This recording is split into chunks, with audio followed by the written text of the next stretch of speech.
Hello, welcome to Cool Gaming Exploits. Now, you may know, you might not, but yesterday I uploaded a video. It had some speculation regarding Mortal Kombat 10 or X, whatever you want to call it, as well as the summarisation of E3, which has now been completely cut in half. The video is rushed out, and Ed Boon, lead producer of Mortal Kombat 10, had announced some characters officially, which completely dropped my theories from yesterday's video in the shitter. So I have had to remove that video, cut it in half and separate them into two videos because I weren't going to just erase the E3 summarisation. So that's now its own video. This is now its own video, and for anyone who doesn't know and doesn't give a shit, the video will now commence. Sorry about all that. Time zones. Time zones cause cock-ups. Because I was looking all day for info about MKX, so I could put it into a video and it didn't come out. And then when it did come out, because it didn't take into account that the evening here is the morning in America.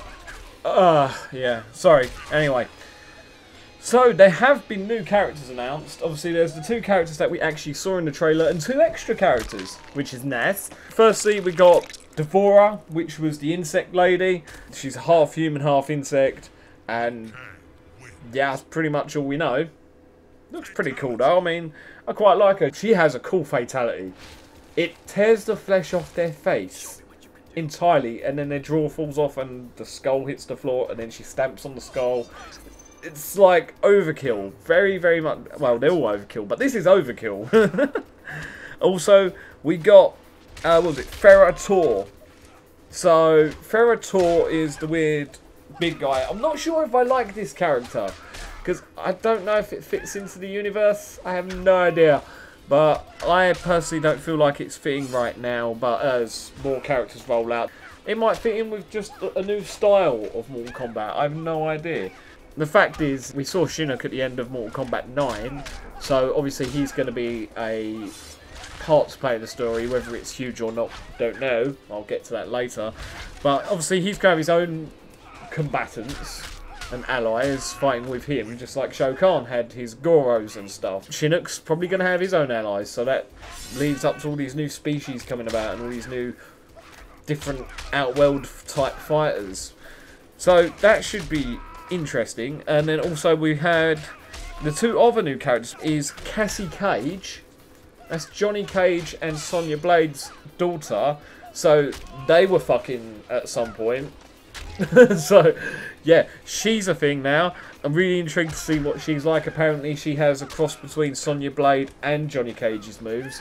So, I hope she has Johnny Cage's cockiness in, like, female form. That would be really cool. Because I quite like Johnny Cage's douchebagginess. Because he's a bit of a douchebag. But he's a lovable douchebag, if that makes sense. Also, we got to see Kotal Kahn. Now, Kotal Kahn, you actually saw in the trailer. Originally, in my previous video from yesterday, I thought that he might be Fujin redesigned, which is the guy from Mortal Kombat 4 who's like a wind god. It made sense because of the eyes and yeah. But no, he's a descendant of Shao Kahn, so he's an evil little bastard and needs to be killed multiple times in the face. They have confirmed that characters from the original Mortal Kombat trilogy will be coming back. They might have aged versions of the characters. The characters do have 3 separate versions of themselves, which change the style of the way they fight. And we see 2 of Scorpion's ones, which is Inferno and Ninjutsu. In Ninjutsu, he has 2 swords. He fights with those, so it's more of a melee type combat Scorpion. But then he has Inferno, which is the second style, and he'll actually summon demons up from the Netherrealm to disrupt the fight. They'll grab their legs and hold them there. Rather than him teleporting and doing the punch, Demon just sort of teleports and bops him in the back of the head. So, that's kind of cool. Other than that, we haven't really seen any more of those. But the story takes place as soon as Mortal Kombat 9 ended, and then 25 years into the future. So it would seem that most preconceptions will be thrown out the window. Or they might not, because I'm not being funny, 25 years is a long, long time. So almost certain we'll get to see a version of events of Mortal Kombat 4.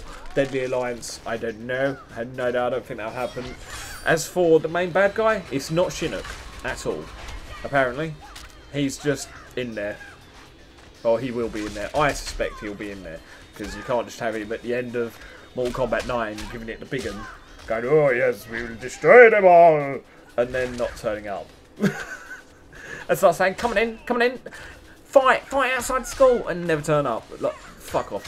What the fuck?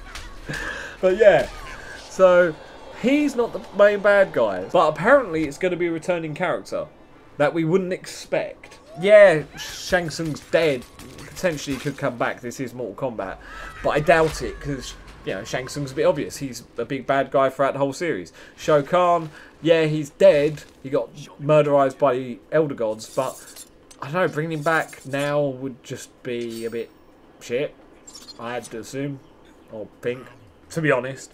Blaze and that, if they're going to bring Blaze back, they're coming towards the end of the saga, and I don't know if they're going to have Blaze and the Dragon King and all that in this version of events, because we're going away from the Shao Kahn Armageddon to this other tangent, so potentially they can just do whatever they want with the story at this point and introduce whatever character they want. She's pretty cool, because unexpected things may happen.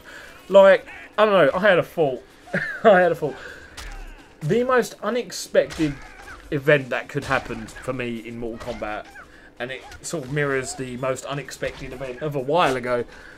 Back when Deadly Alliance first came out, the intro video showed Liu Kang dying. He got murdered by Shao Kahn. Considering that Liu Kang defeated Shao Kahn and defeated Shang Tsung on various other occasions and defeated Shinnok, and then in the films he done it as well when he was like the main good guy, and then he just got his neck snapped and then came back as like a zombie Liu Kang at some point. That was weird. I don't know, that blew me away at the time. And the most unexpected thing, even though Liu Kang's died and he has came back before as a zombie, but he was just really a bonus character, he didn't have anything to do with the story at that point, would be if Liu Kang was resurrected by someone to fight for them. I don't know, like how Quan Chi, I'm not saying Quan Chi would do this, but like how Quan Chi owned the souls of all the Earthrealm combatants by the end of Mortal Kombat 9, and you had to fight them all, and maybe he owns the soul of Liu Kang or something, or resurrects him, and Liu Kang becomes too powerful and becomes the main bad guy. I'm not saying that's going to happen, but that would really freak a lot of people out. Well, I mean, you think about it as well though, Liu Kang, he got killed by Radeon, he watched all his friends die, including the chick that he went to bone, which was Katana, and he thought Radeon had gone insane and basically blamed him for everyone dying, and then Radeon kills him and he goes, you've killed us all. I mean, going by resurrection stories in the past when it comes to Mortal Kombat, it tends to fuck people up. Look at Baihan, when he came back as Noob Saibot, he became all sorts of fucking evil. Apparently Quan Chi had perfected him and stuff. What would happen if Liu Kang came back after watching all his friends die, blaming Raiden for it, and then Raiden killing him? He'd want payback, and what's the best way to get payback on Raiden? Destroy Earthrealm. Done. There's a story right there. So, I don't know, let me know what you think about that. I don't think that's going to happen, but it'd be interesting to see if it did. Because, I mean, in a way, it is plausible, but yeah. That's another thing, actually. Baihan. When you look at the trailer for the new Mortal Kombat, it really confuses me, because Baihan dies, becomes Noob Saibot. That's the end of the revenge story between Scorpion and Sub-Zero, because then his younger brother comes along, and he's a good guy.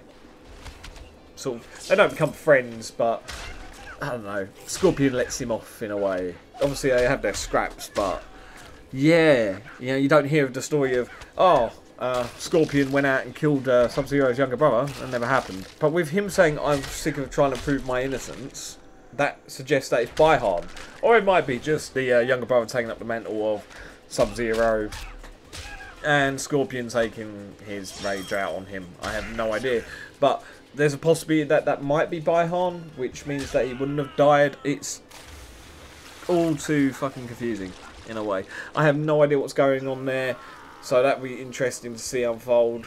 Technically it should be the younger brother, but technically it should be a cybernetic younger brother, or they've reset the whole series, like all the character deaths, because Shao Kahn invaded Earthrealm illegally, and the Elder Gods didn't want none of that, so I have no idea.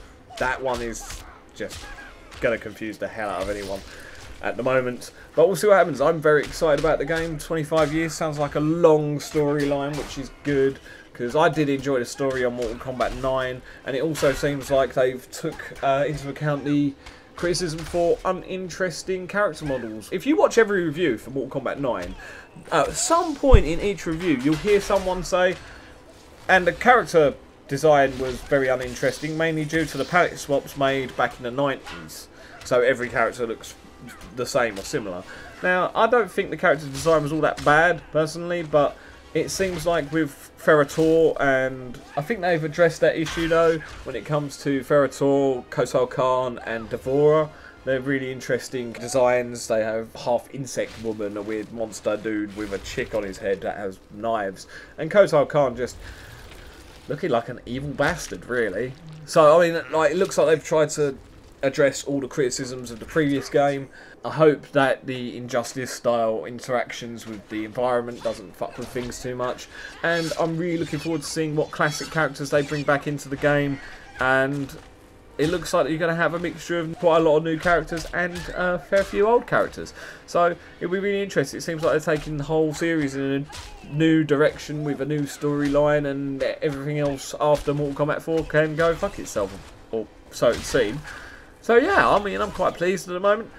Really excited about the game. But yeah, that's enough from me. I've babbled on long enough.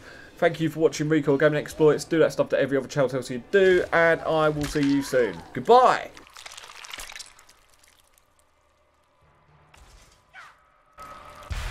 Liu Kang wins. Fatality.